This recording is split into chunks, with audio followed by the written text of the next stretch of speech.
Hey everybody, it's Dave Weigel, Family Court Fraud Warrior Movement. It's a movement now. Started this 18 months ago, and it finally happened. My last piece to Inspector General and Doge, it finally got out there.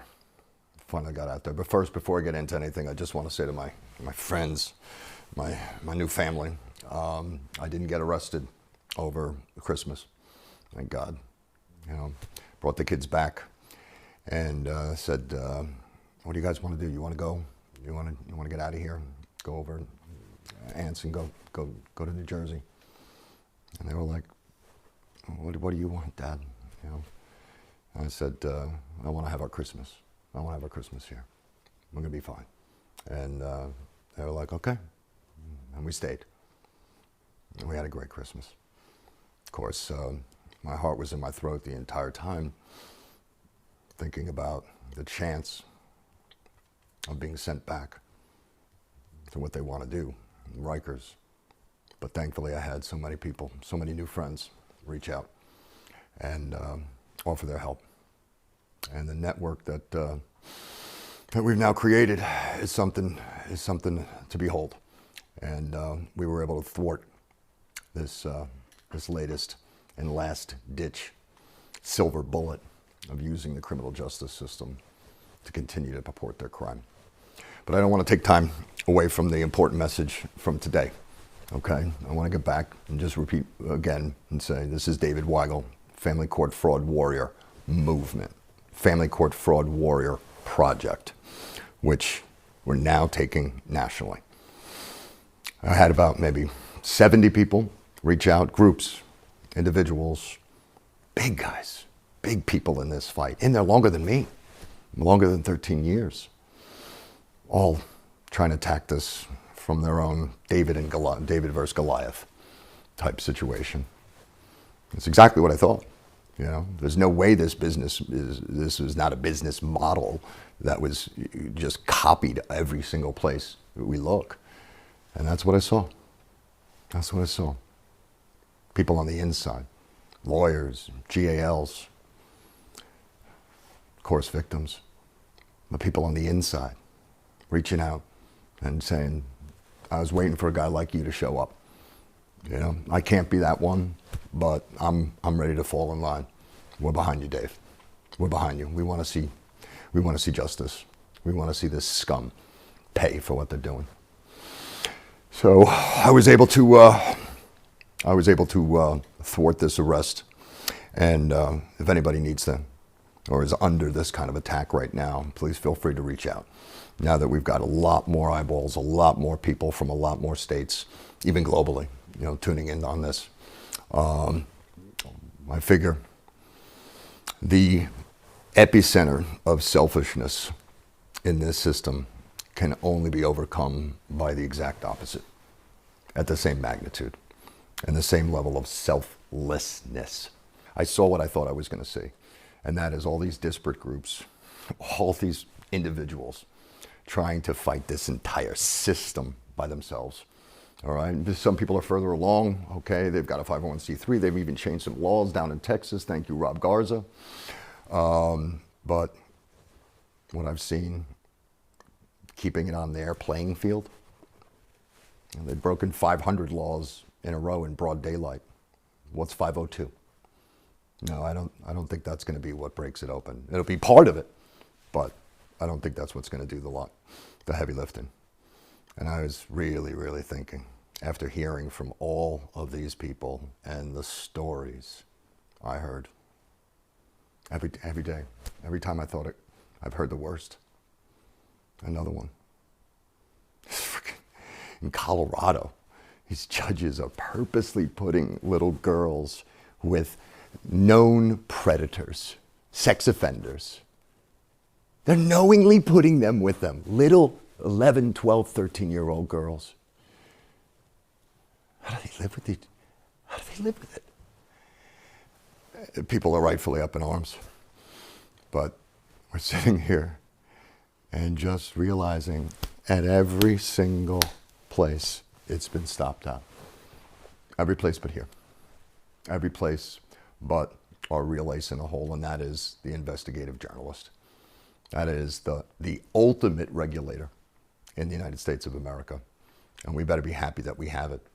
Because I know in Australia, you write about family court, you're doing 8 years. And that's the one and only thing in my case that they seem to have not been able to touch, is my First Amendment right to put out evidence about a crime, about a public harm, a public risk. Every man, woman, and child that knows someone that's married, loves some kids, we're all exposed. And what I've learned in the last 3 weeks is just to what degree. So this message is a follow-up message directly to Elon Musk at Doge. Why? He's not a regulator. No, he's not. But what I learned is that this thing goes so far up. I mean, the FBI is not just looking away. They're in on it. When there's 57 complaints against the same system that never gets looked at, never gets investigated, how many did Sarah Wallace find in the New York courts? And that's it. Oh, she was warned off pretty quickly, huh, by the New York Bar Association saying, oh, irresponsible reporting. Absurd. Absolutely absurd. Doing everything in my power not to throw up every single day as I hear these stories. So why, Mr. Musk, and why Doge? Yes, I want to follow up on my 4-part plan of getting rid of Title IX. I'm putting $3.6 billion back in the pocket of the American people, and a lot more than that after you look at the multipliers. But it started dawning on me that this is so far up. Only the richest man in the world with a pair of balls would have the gall and the desire to right this wrong. So I'm putting out this request directly to you, sir. I know you are a details guy. I know you're down in the weeds. I invite you to look into my story or any one of them, okay? But I'm going to be spending, and we came up with a plan. We have a little committee, a little board of directors now that we're putting our heads together and thinking about, where do we pick up from? You know, whose 501c3 do we jump on? Okay, how do we organize nationally? Realizing that no one's had a vested interest in uniting all these victims. Yeah, there's a number of RICO cases going on, and we are 150% behind all of those. That's still a legal process. That's still playing with their game pieces. I have my doubts. I think what's going to break this open is, number one, somebody like the richest guy in the world with a pair of balls. Number two is going to be all of us victims uniting selflessly. Nothing about me, nothing about join my. No. We're just trying to put our brains together and our resources and seeing how we can most intelligently structure this national voice. And we came up with a plan. Came up with a plan for a call to action. Now that everybody, and in my case, has been following us for 18 months, getting more and more disturbed every time you hear another thing that they're able to get away with. Another crime, another child used as a pawn. But everybody's left, okay, what do I do? What can we do? Yeah, we're trying to change laws. Yeah, we're trying to get new politicians in there. Those are very long balls. What can we do today? And we thought, why not have every victim that hears this voice turn your phone around, press record, and give us 3 minutes of your truth. Now, we've got to stay pointed. It cannot be every single law and everything, and it can't be quantity. It has to be the most concise 2 minutes that tells who you are, names of the culprits. If you're not ready to take that step, then step away. There's enough people that are. It's time the names and the pictures were published. If we can get every victim who hears this voice to turn around, put together 3 minutes, letting us know who you are, what court did this to you, What happened to your kids?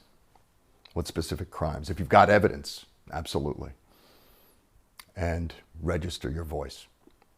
But very important, we want everybody to end this 3 minutes with what your name is and that you demand an investigation. No more 57, 150 complaints that don't get looked into. We've already identified. It's Michael Horowitz, the Inspector General, at the top of the chain. And if we have to put together this video that is connecting 50 victims, 100, 300, 1,000, where's it going to end? We'll get to 5,000. And if we need to play that on a loop over and over and over and over, set up goddamn movie theater screen outside Michael Horowitz's office and just have these victims playing on a loop every 3 minutes, you're going to hear another child will never be the same. Another dad destroyed, mentally tormented from the removal of his kids, not knowing what they eat, where they live. Another mom with a choice. Do I hand my 13-year-old daughter back to this sexually abusive man who I know he's going to do what he did to my previous daughter? With the judge and the lawyers pushing it, because that's the business model. The business model is always do the wrong thing. There's a lot of money in fixing the wrong thing. There's no money in doing the right thing. And when there's no one looking over your shoulder, well, then it's a power flaunting situation now, isn't it? Huh? Look at what I can get away with. Oh, you're going to stick your nose out? You're going to stand up and be a do-gooder and say the truth? Yeah, I'm putting myself out there for arrest. But know this, a lot of people who can't do that are following in behind me. And it's bringing out the right people. And your days are numbered.